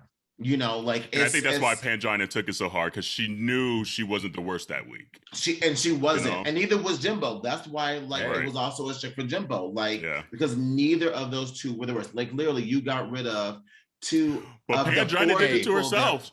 Pangina did. She got rid of her competition, even though she said she didn't. She knew Jimbo was right there with her. She opened the door. She opened the door, and then she had to fall on out of it. And let's be clear. These are the rules of the game. So coming in, they knew since episode 1 how the game is set up. So even if they have some kind of agreement, some kind of undercover agreement that we're not going to play dirty or get the best one out early or whatever. The reality of it is the rules are set up that the top 2 of the week compete to kick somebody out. But here was the other shock that I wasn't ready for, though, was for everyone else to be in the bottom.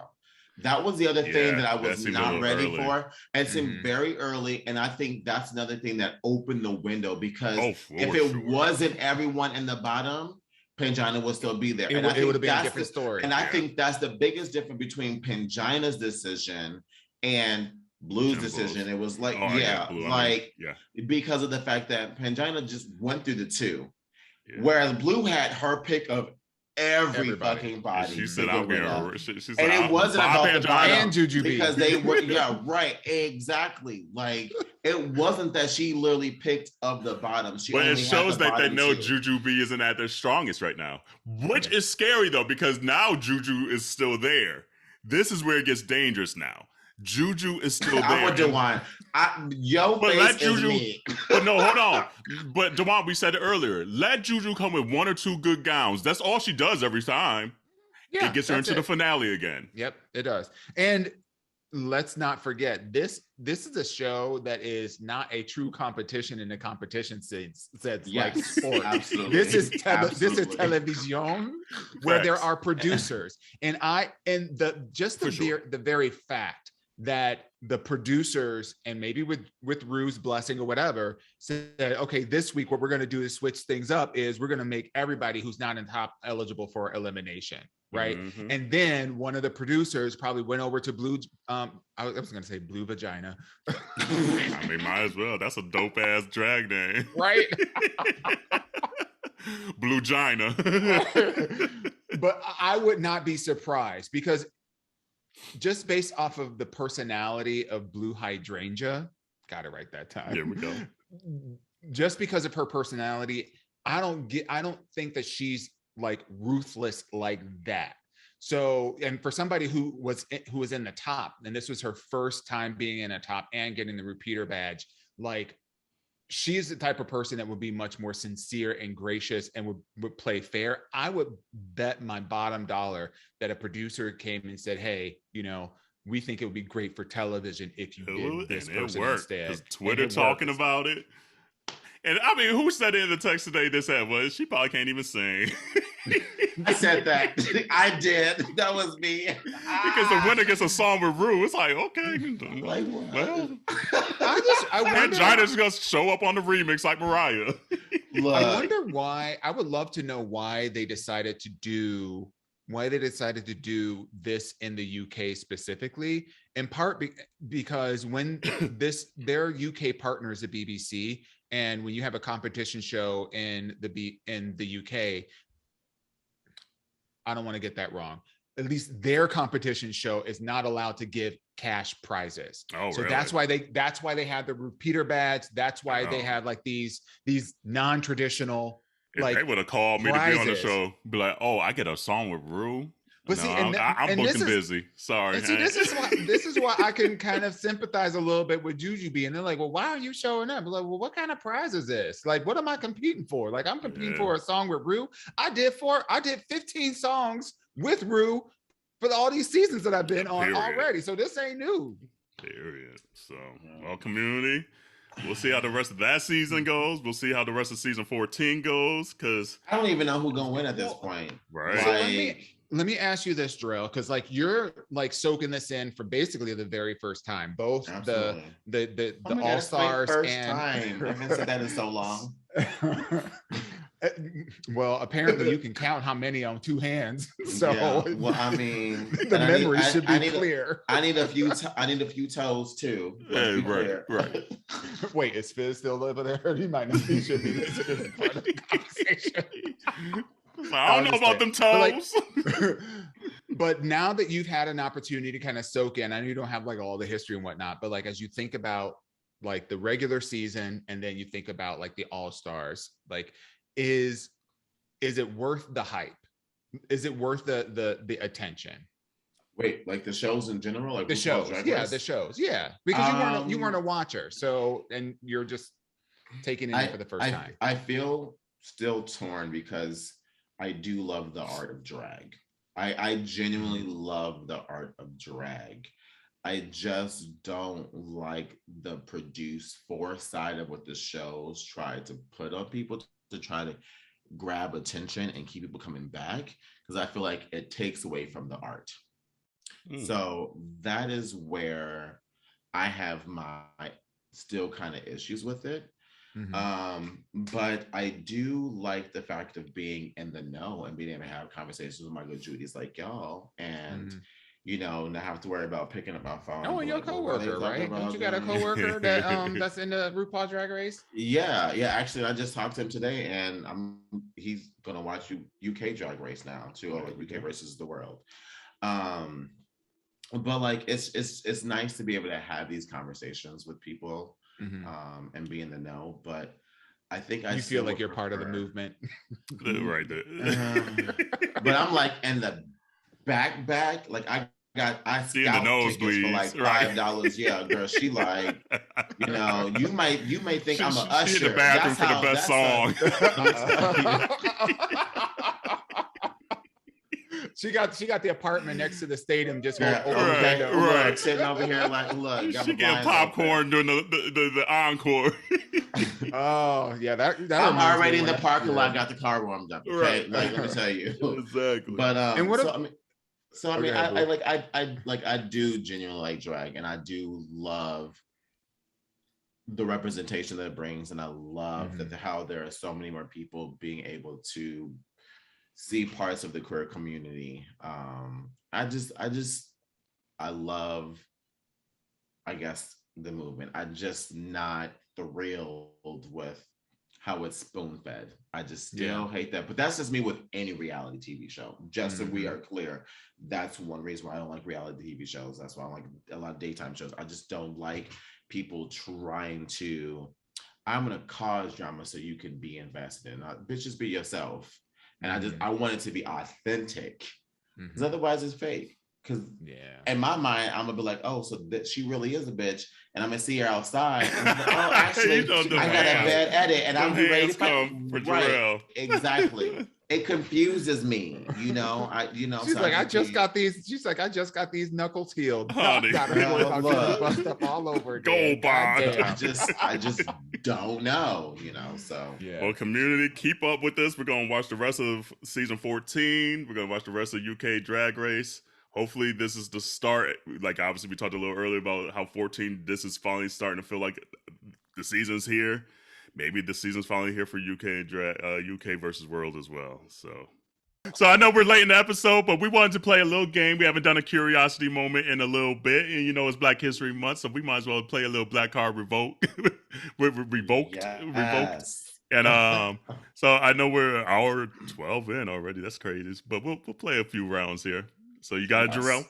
I do have it here. So, community, if you don't know, it's a game called Black Card Revoked. There are a different couple questions on each card as far as, you know, common or things in the Black community you should know, or trivia as far as Black music or movies or lines or lyrics. You got to finish, you know, the lyric or the line, etc. And so we're going to be doing the majority rules version. So that means Auntie Shar and Auntie Vodka over here will decide, you know, their answers, and I will chime in with the one that I will be the tiebreaker, I should say, between the two.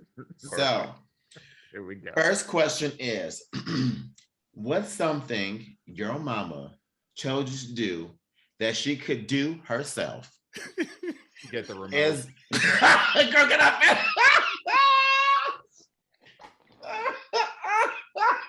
That's the number one answer. Number one answer, survey says. Ding, ding, ding, ding, ding. Okay, all right, but let me at least read the answers. Okay, I feel like I know the answer. Okay, but A, take the chicken out. Oh my God. I take it back. That might be the number one answer. I'm done. I'm done already. B, turn the light out. C, watch her kids. C. Or D, go to the store. Mine is take the chicken out. Out of those four, I'm hot already. the only reason why I don't want to say get the chicken out is because it's not that she couldn't do it, but it's usually because she's not there. So, yeah. For latchkey kids, with you know, yeah, that's true. That is true. That's true. You're home like 4 whole hours before she gets home. So I'm gonna say go to the store. I don't know. It's probably not the word you're gonna say, but it's all good. Honestly, no. You're probably gonna say turn the light on. No, see, for me it was watch your kids because I'm the oldest, and I'm like, what? I gotta do this? Like, yeah, I don't want to be babysitting. Like, you go to the playground. Watch your sister. Mine was take your brother. Where your brother at? You know, take your sister with you. Like, yeah. I used to love your brother. I used to hate that. I love my siblings so much, but I used to absolutely hate that. But I would say the next thing would be go to the store. I used to hate having to go to the gas station, and you better come back with my change. You know, like, right. Why didn't you? And when you're little, you're only but 3 feet high, so all the candy and whatnot that's right in front of the thing is staring you right in your face. And then you just smell all that sugar, and it's just like it's like a crackhead. Like, yeah. Is this ass whooping worth it for these laters? Mine was always the food, though. Go check on the food. To this day, like I'll go home, like go check the food. Really? It's like you put it in now. Come on, Mama Revis. Now you go check the food. Leave your kids alone. Go check the food. All right, next question. What's the first thing they're gonna ask you to do when visiting a new church? Oh God. Is it A, give an offering? B, to stand? C, come to the altar? Or D, say something to your neighbor? Ooh. Oh. I'm gonna say D, say something to your neighbor, because that usually comes before they introduce everybody. Ooh. I'm torn between that one or stand. Neighbor, Because usually it's have like a great day. usually it's like, at least at ours and like a lot of churches we went to, it was like stand if you like new to the church or something, or you're a guest, and then they'd be like, say something to your neighbor, say hey to your neighbor. And so it was like almost like you had to stand there and say something to your neighbor. So I think I'm gonna say stand for me at least. That's what I was going to, because that was the thing that we like. When I think about being a visitor at a new church, that's how you were singled out as a visitor, as a new church, was by standing. And then it was coming to the altar. Because sometimes they'd be like, what's your name, honey? What's your name? And you would have to say your name into the microphone. Yep. And then all of a sudden they were praying over you right there in the altar. And then they would lead you to the back. And that's where they got your membership information. Yep. Oh man, I hated that. I hated that. Don't make me stand. Don't make me do anything. That was one reason why I didn't like bringing my friends to my church, because I was like, oh damn, I know they're gonna do it. Oh yeah, do it. Yeah. Okay. Next question. If you never watched this TV show, you need your Black Card revoked. Ooh. Is it A, Good Times, B, The Jeffersons, C, A Different World, or D, A Living Color? Ooh, which one would make it? All the above. You said Jefferson's, Good Times, Different World, A Different World, and A Living Color. I'm gonna say In Living Color. I just feel like the rest of them might have been a little more mainstream, but if you was like a diehard In Living Color fan, like especially the first season, like after Jim Carrey blew up, it's like this is so generational though. It is a very generational call, because like In Living Color been off the air for damn near 25 years. So you know what I'm saying? So it's like 30 at this point. Yeah. You know, but I mean, the Jeffersons and Good Times been off for like 60 years. That's what I'm saying. So it's like, okay, well, but even though they've been off for so long, they're still very ingrained in the culture. Yeah.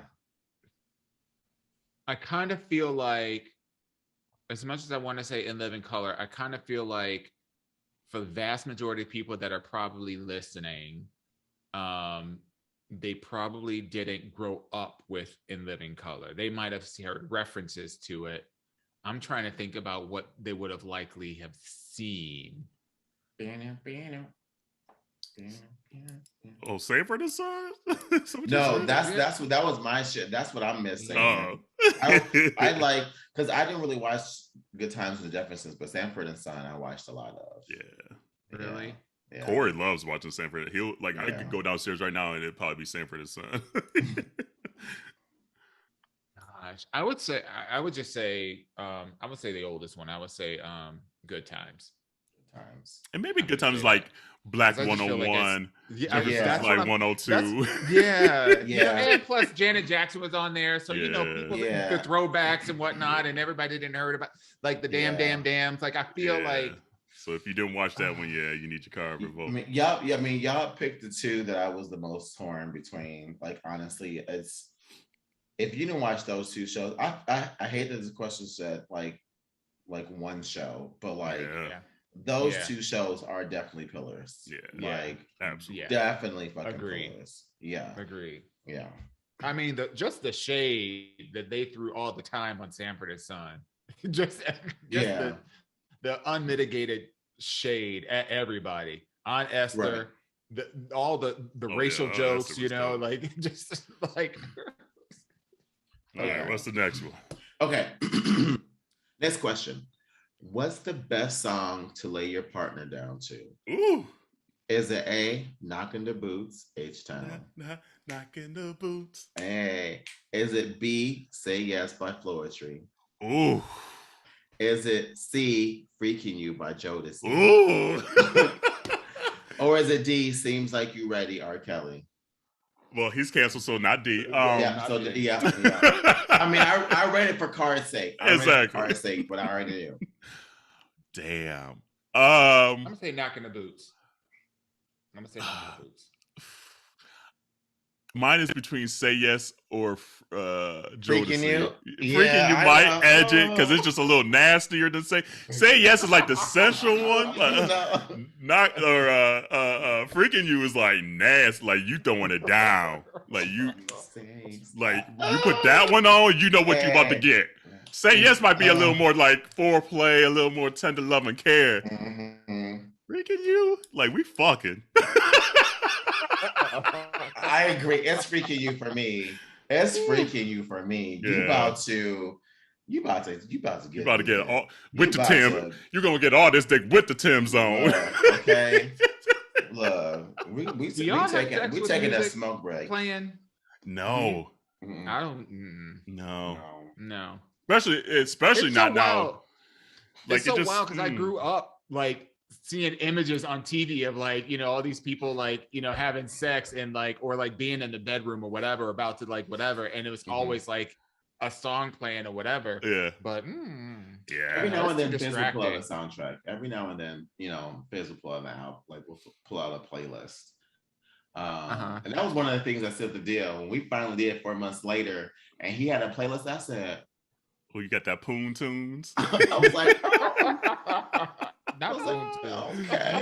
That's what we used to call it in college, the Poon Tunes. Poon Tunes. Oh, that's great. All right, next question. What might mama say you need in order to get some McDonald's? Oh, a job. Literally, A says a job. Literally, that is A. A job. You got McDonald's money? You got a job? Girl, look. That's B, a clue.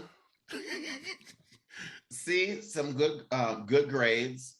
Or D, McDonald's money. McDonald's money. You got McDonald's money? McDonald's money. You got McDonald's money. Then a job, and then grades, and then a clue.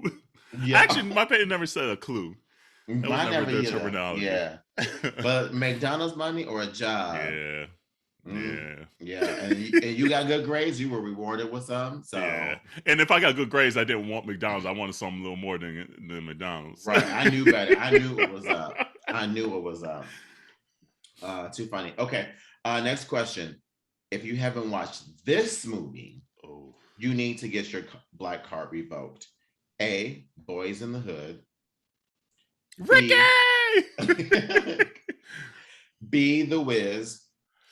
C, The Color Purple. Or D, Roots. Oof. Don't watch it. It's The Color Purple for me. It's a wrap. See, I feel like The Color Purple got kind of mainstream there. Oh, what was B again? The Wiz. See, it might be The Wiz for me.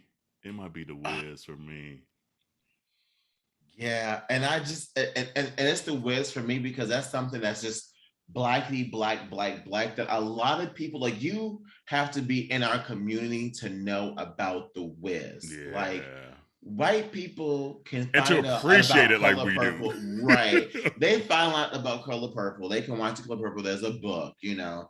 We hear quotes about Boys in the Hood all the time.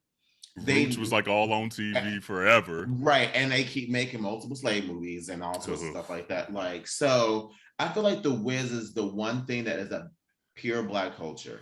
To take the whitest movie ever created, it'd be like, you know what, we're gonna make a black ass movie.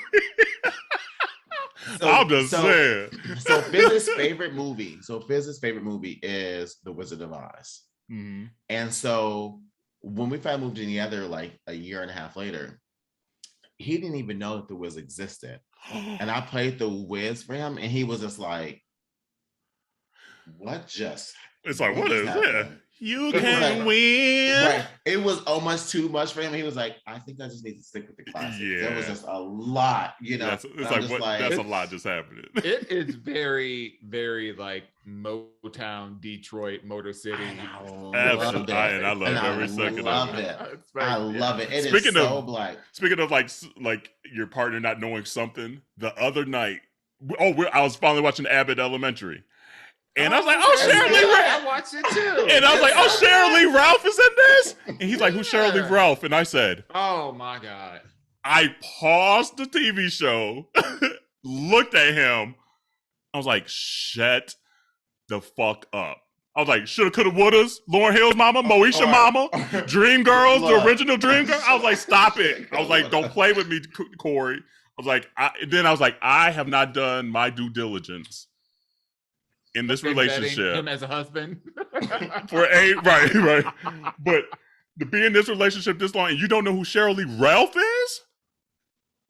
Can't do it. I was heartbroken.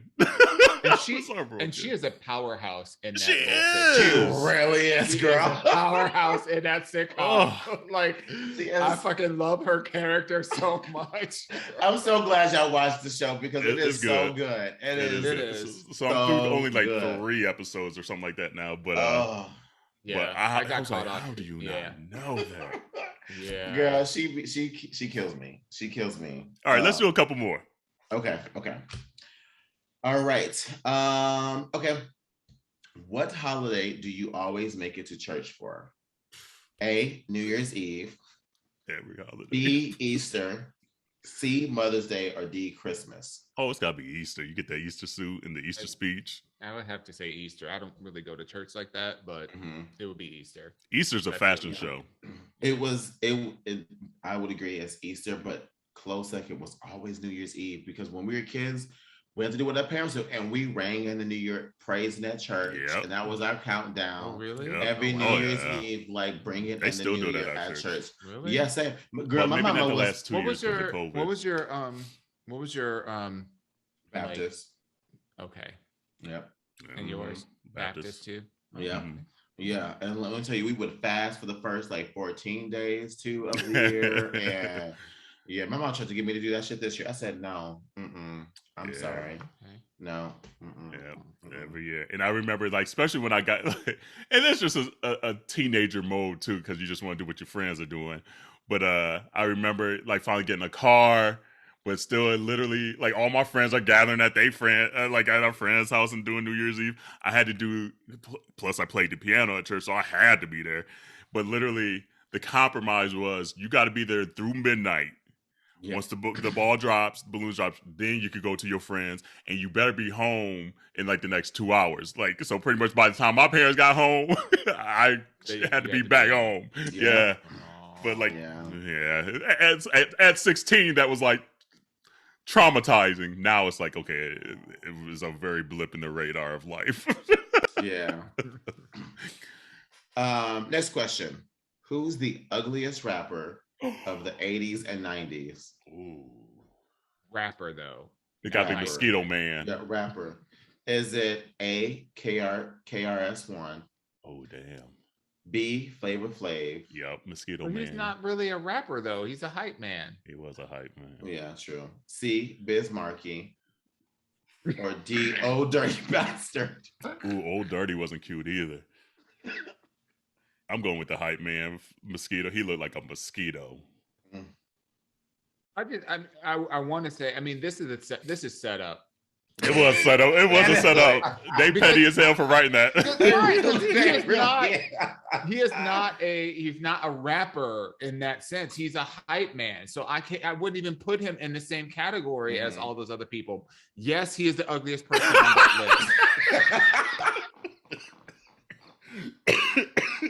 That being said, why you do him like that, Dwan? Hey, he shaded them twice. He shaded them twice. You ain't even a rapper, and you the ugliest.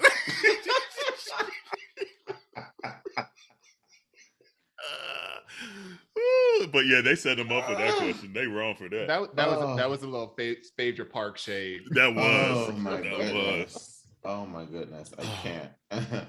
All right, let's do 2 more. Is a second though. ODB is a second. Yeah, ODB was not cute, but he had some dope ass music though. Ooh. He did. Okay. All right. Next question is: what does it mean if someone has booking info on Instagram? A, they're selling some hair. B, they don't have a real job. I hate you so much. C, they're a relationship guru. Or D, they can help you turn $50 into $500. Oh, stop it. I'm so done. I'm so done. Fuck this game. Why are they being so petty? Like, They're probably selling some hair though.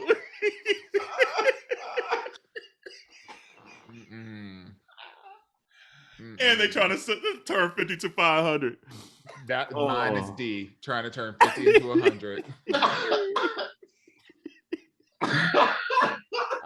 I hate whoever wrote Black that. Card Revoked. Who wrote that? Let us know. They ain't shit. They really ain't shit for that. They really ain't shit. How they gonna take us from the 1980s and 90s all the way up to the Facebook selling hair?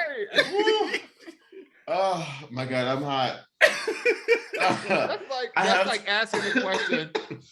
Somebody pulls up and they're selling stuff out of their trunk. What do they got inside of there? Right, honey. CDs, right, watches, balloons, hats, clothes, shoes. Literally, that's what I love about East Atlanta that I'm going to miss so bad because it's starting to gentrify. But literally, at the old Long John Silver's parking lot, there's all graffitied up. Oh my God! Literally every weekend, there's a dude out there either barbecuing or selling. Like this week, he had like it was like Valentine's Day, so he had like the Valentine's Day baskets. Oh my God! He had like these like almost look like church like outfits. It was crazy. I was like, I love everything about this right here. Honestly, like. D came they to ain't shit for that question. They really ain't. Let me tell you, they can help you turn 50 into 500. I felt that. I was like, God damn. But you know what? But also couldn't deny B though. They don't have a real job. I was like, yeah. They Tommy. He ain't got no job. Oh, speaking of Tommy, side note again. They're doing a on BET Plus. I think they're doing a Martin reunion. Yes, they are. Oh, cool. Yeah, yeah, that'll be cute. Yeah, I'll tune in for that. I'll get that 7-day trial. Yeah, I'll send y'all my info. Okay, cool. Thank you, boo. Yeah. I'll share my info. All right, let's do one more. Make it a good one. Final question. All right. You know you lost your pastor. You know your pastor is lost when. A, you see them in the club. B, he wants you to buy him a bigger plane. C, he in the studio with Kanye. Or D, he is always talking about before he was saved. It's D. It's D for me. It's D. It's D for me. That's it. It's D. I'm done with this game. This game is too stupid.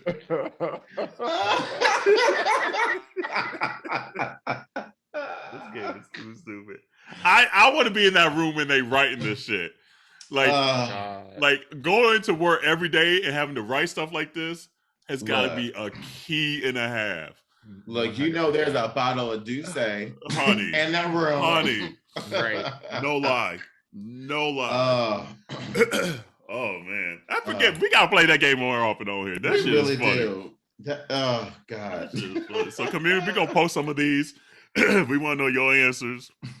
Hopefully you're laughing as hard as we are, because that shit is dope. Happy Black History Month. Hopefully you had a good month. Have a great rest of the year, because it's Black History all day, every day. Absolutely. Period. It's Pisces season. My birthday coming up in a week, so you want to send me some gifts? Send me some gifts. You want to send some dick pics? Send some dick pics.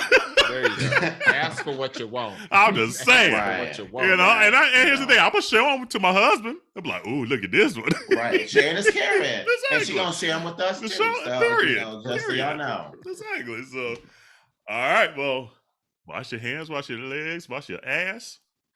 See you next week. Bye, y'all. Everybody.